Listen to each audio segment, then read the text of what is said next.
हाय, मेरा नाम असगर है और आज हम एक ऐसे विषय पर बातचीत करेंगे जो बीते 6-7 महीने से सुर्खियों में तो है ही है, लेकिन हाल के 1 महीने में भारत के संदर्भ में ये काफ़ी सुर्खियों में है।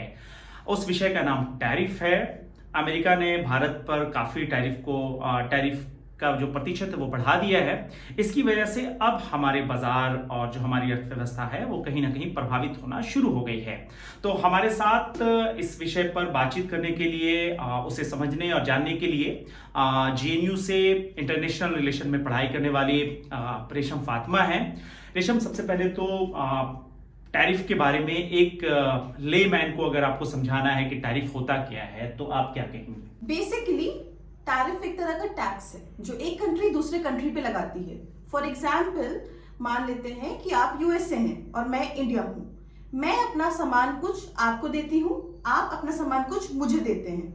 तो आप अगर मेरे ऊपर टैक्स लगा दें कि तुम्हारे कंट्री से अगर कोई भी सामान हमारे यहाँ आएगा तो हमारी बाउंड्री पे आते ही उसका दाम बढ़ जाएगा इतने प्रतिशत, इतने परसेंटेज में, तो उस चीज को टैरिफ कहते हैं।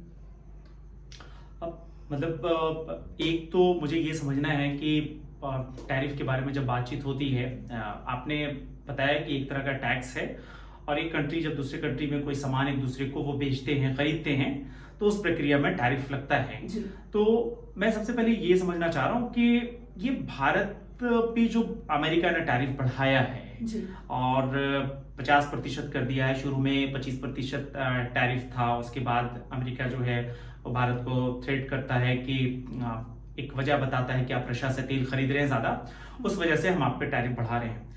अभी भी अमेरिका की तरफ से ये खबर आ रही है कि और टैरिफ बढ़ाया जा सकता है। तो टैरिफ भारत पे जो बढ़ा है उसकी वजह से हमारी अर्थव्यवस्था है, हमारा जो बाजार है, वो क्यों प्रभावित हो रहा है? बिल्कुल। देखिए, अब हम ग्लोबलाइज्ड वर्ल्ड में रहते हैं, सारी कंट्री एक दूसरे के साथ ट्रेड करती है, हम भी बेशक करते हैं। तो मान लीजिए हमारी कंट्री से बहुत सारे लोग एक्सपोर्ट करते हैं। एक्सपोर्ट का मतलब है यहाँ से दूसरी कंट्री में सामान भेजते हैं, बेचने के लिए कारोबार करते हैं बेसिकली। तो अब यहाँ के जो लोग हैं, अगर वो मान लीजिए एक फोन बना रहे हैं, एक एग्जाम्पल ले रहे हैं हम फोन का, तो फोन बना रहे हैं, अब वो यूएसए भेजते हैं, तो अगर ज्यादा टैरिफ लग जाएगा तो वो महंगी हो जाएगी चीज और वहां पर लोग नहीं खरीदेंगे, तो ऑब्वियसली हम नुकसान में रहेंगे ना। इसके लिए कंपटीशन भी आता है, ग्लोबलाइज वर्ल्ड में कंपटीशन भी होता है, 2 कंट्री 3 कंट्री में। तो एक बहुत अच्छे एग्जांपल से मैं आपको समझाती हूँ। बासमती राइस का एग्जांपल लेते हैं। पाकिस्तान भी एक्सपोर्ट करता है यूएसए, हम भी एक्सपोर्ट करते हैं यूएसए। अब मान लीजिए $1, आपको एक एग्जांपल दे रहे हैं ये कि $1 में इंडिया एक्सपोर्ट करता है यूएसए और $1 में पाकिस्तान एक्सपोर्ट करता है यूएसए। अब पाकिस्तान पे टैरिफ लगा हुआ है 19% का और इंडिया पे लगा हुआ है 50% का। तो वो $1 का जो बासमती राइस है वो जब यूएसए पहुंचता है तो वहां की मार्केट में वो $1.5 का हो जाता है, 1.5 जो कि डॉलर हो जाएगा, क्योंकि 50% टैरिफ लग रहा है। मगर वही जो बासमती राइस है जो पाकिस्तान एक्सपोर्ट कर रहा है यूएसए में, तो वो वहां पर $1.19 का होगा, क्योंकि वहां पर उसका जो टैरिफ लग रहा है वो सिर्फ 19% लग रहा है। तो वहां के लोग कौन सा राइस खरीदेंगे, आप बताएं मुझे, जो ऑब्वियसली सस्ता होगा उनके लिए। तो 1.19 वाला खरीदेंगे। तो हमारे जो यहाँ पर फार्मर्स हैं, जितने भी ट्रेडर्स हैं, तो वो लॉस में रहेंगे ना। उनका सामान जब बिक्री ही नहीं होगा, पूरी इकोनॉमी किस चीज पे चलती है? मैं सामान दे रही हूँ, आप खरीद रहे हैं। जब खरीदार नहीं होगा क्योंकि सामान महंगा हो जाएगा, तो ऑब्वियसली हम लॉस में जाएंगे, इकोनॉमी हमारी डिस्टर्ब होगी। तो ये है पूरा टैरिफ का, जिससे हमारी इकोनॉमी डिस्टर्ब हो रही है। क्यों हम कंसर्न्ड हैं कि इतना टैरिफ यूएसए लगा दे रही है, इसलिए हम कंसर्न्ड हैं। एक और बात आ रही है बार बार कि यहाँ के जो लोग हैं, खास करके जो सत्ता पक्ष है और विपक्ष ये कह रहा है, और भी कई लोग ये बातें कह रहे हैं कि भारत को भी टैरिफ बढ़ाना चाहिए अमेरिका पर। और जब अमेरिका टैरिफ बढ़ा रहा है तो वो ये एक बात और कह रहा है कि ये तो कुछ नहीं है जो भारत हम पर टैरिफ लगाया हुआ है। भारत हमसे ज्यादा जो है वो टैरिफ भारत ने बढ़ा रखा है अमेरिका को लेकर के। तो ये सबसे पहले तो ये सच्चाई बताए कि क्या सच में भारत ने भी बहुत ज्यादा टैरिफ बढ़ा रखा है, और अगर बढ़ा रखा है तो क्यों बढ़ा रखा है? देखिए, एक फर्क होता है डेवलपिंग कंट्री और डेवलप्ड कंट्रीज का, जिसको कि हमारा वर्ल्ड ट्रेड ऑर्गेनाइजेशन भी रिकॉग्नाइज करता है। वो कंट्रीज तो ये सच है कि भारत में टैरिफ जी ज्यादा जी है? हाँ, बिल्कुल, क्योंकि डेवलपिंग कंट्रीज की जरूरत है, नीड है। अगर वो टैरिफ नहीं बढ़ाएंगे ज्यादा, तो बाहर से जो सामान आएगा वो हमारे यहाँ के लोग खरीद लेंगे अगर वो सस्ता होगा। यहाँ के लोग कैसे ग्रो करेंगे? एक डेवलपिंग कंट्री, क्योंकि लोगों का ग्रो करने का मतलब है कंट्री का ग्रोथ।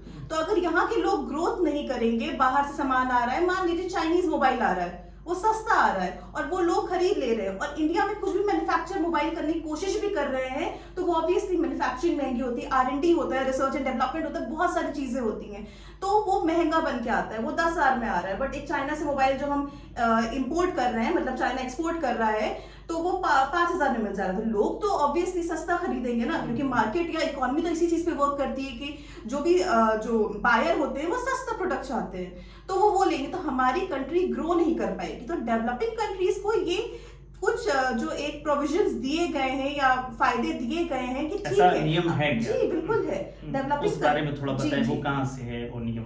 मतलब बेसिकली WTO के रूल्स हैं कि अगर डेवलपिंग कंट्रीज चाहे, उसके बहुत सारे रूल्स आते हैं, बहुत सारे डिफरेंट प्रोडक्ट्स के लिए रूल्स आते हैं, बहुत सारी चीजें, तो वो डेवलपिंग कंट्रीज को इतने बेनिफिट्स देने पड़ेंगे, क्योंकि US हो गया या UK हो गया, उन सब ने हमेशा से सारी कंट्रीज पे राज करा है और उनको डेवलप नहीं होने दिया है, बल्कि खुद को डेवलप कर लिया है। और पोल्यूशन हो गया, सारी चीजें उन्होंने कॉज करी है। तो ये सारी चीजें, क्लाइमेट भी जो भी रूल्स आते हैं, उसमें भी डेवलपिंग कंट्रीज को कुछ प्रोविजंस में फायदा मिलता है, ज्यादा मिलता है, क्योंकि हमने इतना क्लाइमेट को पोल्यूट नहीं करा है, इतना डेवलप करके, इंडस्ट्रियलाइज करके आपने करा है, तो अब हमें भी तो ग्रोथ। तो इंडिया जो है वो डेवलपिंग कंट्री है। जी, इंडिया डेवलपिंग कंट्री है। अभी मोहन भागवत जो RSS के चीफ हैं, जो सर संचालक हैं, उन्होंने भी अपने एक 100 साल का, जब 100 साल RSS को हो गया, उस वर्ष जयंती के दौरान जो है मोहन भागवत ने कहा कि भारत को आत्मनिर्भर बनना चाहिए।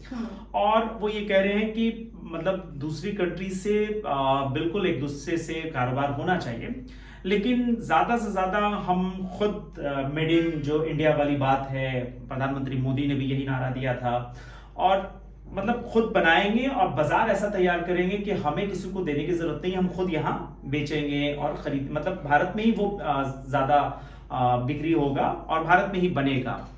ये बात पहले भी उठी, मतलब स्वदेशी प्रोडक्ट की जो बात आती है, और गांधी जी ने भी इस चीज पे जोर दिया एक जमाने में कि स्वदेशी, तो उसमें दोनों बातें आती है कि यही तैयार भी होगा और यही खपेगा भी, वो है ना, उसकी खपत भी यही होगी। तो क्या आज के संदर्भ में ये चीज नहीं की जा सकती है? हम जो अमेरिका पे, UK पे, इन सारे देशों पे जो निर्भर हैं कि हम यहाँ से भेजते हैं अपने सामानों को, हम वैसी नौबत ही नहीं आने दें, यही उसका मतलब उपयोग हो, उसका खपत हो, तो ये टैरिफ से तो कम से कम बच सकते हैं ना? देखिए, इसका हमारे पास एक बहुत बड़ा जो एग्जाम्पल है, सबूत है। हम ऑलरेडी इन सारी चीजों में फंस चुके हैं। थ्योरेटिकली बहुत अच्छा लगता है आत्मनिर्भर भारत, बिल्कुल सेल्फ रिलायंट होने में और इंडिपेंडेंट होने में बहुत फर्क है। हम एक ग्लोबलाइज्ड वर्ल्ड में रहते हैं, और खासकर हमारे पास, इंडिया ने खुद ये इशू झेला हुआ है। 1990s तो याद होगा ना, जब ऑलमोस्ट फाइनेंशियल इमरजेंसी लगने वाली थी। 1990s का मैं बताती हूँ अभी कि 1990s में फाइनेंशियल इमरजेंसी तक लगने वाली थी, बिकॉज हमारे पास डॉलर नहीं थे ऑयल खरीदने के लिए। तो हमने फिर अपना LPG रिफॉर्म्स लाए, जिसको लिबरलाइजेशन, प्राइवेटाइजेशन एंड ग्लोबलाइजेशन कहा जाता है। इसको जनक कहा जाता है मनमोहन सिंह के बारे में। जी। तो उन्होंने ये सारी इकोनॉमी खोली और इकोनॉमिक चेंज लाया, तब जाके हम बहुत सारी चीजें कर, क्योंकि हर कुछ ऐसा नहीं है। देखिए, एक ये दुनिया है, दुनिया जब बनी है तो हर कुछ हम नहीं प्रोड्यूस कर सकते, एक ज्योग्राफिकल लिमिट है। हमारी ज्योग्राफिकल लिमिट या ज्योग्राफिकल एरिया बहुत ज्यादा है, बट बहुत सारी चीजें यहाँ पर जितना ज्यादा उसका यूज है, बट हम उतना प्रोड्यूस ही नहीं कर सकते, और बहुत सारी चीजें यहाँ प्रोड्यूस ही नहीं होती हैं, नेचुरली नहीं प्रोड्यूस होती हैं। तो ऐसा नहीं है ना कि हम सिर्फ 2 चीजों के बल पे, जो चीज सबसे ज्यादा यहाँ प्रोड्यूस हो रही है, बस उसी के बल पे जिंदा रह जाए, ऐसा नहीं है। बहुत सारी चीजें डेवलपमेंट में में हमें जरूरत होती है, क्रूड ऑयल होता है, हम बाहर से खरीदते हैं बिकॉज जितनी हमें रिक्वायरमेंट है उतना प्रोड्यूस नहीं कर पा रहे हैं, हमारे पास है ही नहीं उतना ज्यादा, बहुत कम क्वांटिटी में है, या उसके अभी तक उतना ज्यादा जिसको कहते हैं रिसर्च और डेवलपमेंट उतना ज्यादा नहीं हुआ है। तो हमें बहुत सारी चीजें बाहर से खरीदनी है और बहुत सारी चीजें बेचनी भी पड़ेंगी, तभी तो ये सारी ऐसे ही चलती हैं चीजें, ऐसे ही इकोनॉमी चलती है और ऐसे ही ग्लोबलाइज्ड वर्ल्ड चलता है। तो ठीक है, self reliant is good, but independent होके कि नहीं हम जो बनाएंगे हम अपने यहाँ बेच लेंगे और बस दैट्स ऑल, हम बाहर और किसी कंट्रीज के साथ ट्रेड नहीं करेंगे। उसके 1990 से बेहतर एग्जांपल तो कोई हो ही नहीं सकता है कि हमारा लिटरली जिसको कहते हैं खजाना गवर्नमेंट का खाली हो चुका था। हमारे पास हमें IMF से जो इंटरनेशनल मॉनेटरी फंड है वहां से लोन लेना पड़ गया था। तो इसके बाद से क्या हम एक दूसरे मतलब कंट्री से जो है ट्रेड अपना वो बढ़ा दिया था, ये जो 1991 जी LPG रिफॉर्म्स इसीलिए आए थे, लिबरलाइजेशन, प्राइवेटाइजेशन एंड ग्लोबलाइजेशन। तो उसमें बहुत सारे चेंजेस आए थे। एक तो हमने इंटरनेशनल ट्रेड बढ़ गया था हमारा, वो ओपन हो गया था, बेसिकली पहले क्लोज्ड इकोनॉमी थी, अब हम फिर ओपन इकोनॉमी हो गए और ग्लोबलाइजेशन बढ़ा, प्राइवेटाइजेशन हमने ज्यादा करा ताकि बाहर की जो कंट्रीज की बड़ी बड़ी कंपनीज है वो इंडिया में आके बस सकें, और यहाँ कैसे वो जब बस रही है कंट्रीज यहाँ पर एस्टैब्लिश हो रही है, इंडस्ट्रीज यहाँ पर एस्टैब्लिश हो रही है, तो यहाँ के लोगों को एम्प्लॉयमेंट भी जनरेट हो रही है। तो बहुत सारे चेंजेस आए उसके बाद। तो एक बात आप और कह रही थी जब हम लोग ये प्रोग्राम करने के बारे में चर्चा कर रहे थे, तो आपने कहा कि हमारे पास किसी चीज को खरीदने के लिए जब हम दूसरी कंट्री से कोई चीज खरीदते हैं तो हमारे पास डॉलर होना चाहिए। तो डॉलर भी एक बड़ी मजबूरी है कि आपको ट्रेड करने पड़ेंगे, आपको एक दूसरे कंट्री से ट्रेड करने पड़ेंगे, बिकॉज आपको हर चीज लेने के लिए डॉलर होना चाहिए, और डॉलर तभी होगा जब आप एक दूसरे से ट्रेड करेंगे। बिल्कुल बिल्कुल। मान लीजिए हम दुबई से ऑयल खरीदते हैं या ईरान से या कहीं से भी ऑयल खरीद लें, तो वहां के रियाल में नहीं खरीदते या वहां के करेंसी में नहीं खरीदते, हम कुछ भी खरीदते हैं तो हमें डॉलर देना पड़ता है। ये पूरा वर्ल्ड का यही सिस्टम है। हम इंटरनेशनल एक तरह से करेंसी मान लीजिए उसको कि डॉलर है, कि हम कुछ भी लेते या देते हैं तो वो डॉलर में, तो जब तक हम यहाँ से बाहर बेचेंगे नहीं और हमारा डॉलर हमारे पास होगा नहीं तो फिर ट्रेड नहीं चल पाएगा। सो डॉलर इज इम्पोर्टेंट ऑब्वियसली, तभी तो हमारे पास 1990s में जो मैंने आपको इससे पहले एग्जांपल दिया कि हमारा खजाना खाली हो गया था, डॉलर नहीं थे हमारे पास कि हम बाहर से ऑयल ले पाए। तो टैरिफ, आपकी बातचीत से यही समझ में आया कि टैरिफ एक तरह का कर है जो अमूमन एक कंट्री दूसरे कंट्री पर लगाते हैं, और जब टैरिफ बढ़ जाता है तो जो सामान आप बेच रहे हैं, मान के चलिए कि हम अमेरिका जो है वो हम लोग मार्केट में जाते हैं तो अमेरिकन सेब होते हैं, फ्रूट्स खरीदने के लिए जाते हैं, वो काफी महंगा होता है, तो यानी उस पर टैरिफ काफी बढ़े हुए हैं, इसलिए वो महंगा। एक बात बोलना चाहूंगी कि गवर्नमेंट चाहेगी ना कि हमारी कश्मीर या हमारे शिमला हिमाचली एप्पल ज्यादा यहाँ पर लोग खरीदे। मैं मार्केट में जाऊंगी तो एक बीइंग एन इंडियन और चीजें होनी चाहिए हमारे पास। हम पहले क्या होती है, प्रायोरिटी होता है सस्ता और अच्छा, बट अगर हमारा प्रोडक्ट बहुत महंगा होगा उससे सस्ता हमें बाहरी प्रोडक्ट मिल जाएगा और वो हमें चमकीला और अच्छा दिखेगा, हम वो खरीद लेंगे। तो गवर्नमेंट चाहती है कि हमारे हिमाचल के जो फार्मर्स हैं या जम्मू एंड कश्मीर के फार्मर्स हैं उनको बेनिफिट हो, उनकी चीजें यहीं पर बिकें, तो ये रीजन होता है। और ट्रम्प जब इलेक्शन से पहले जो उनका कैंपेन था पूरा वो इसी बात पे था कि मेड अमेरिका, मेक अमेरिका, यानी वो अमेरिका में ही बनाएंगे, जो नारा भारत में भी एक समय में दिया जाता था। तो टैरिफ जो है make America great again, great again, sorry मागा एंड मीगा वाली भी चीज आ जाती है, तो वो ये भी टैरिफ से भी जुड़ती है।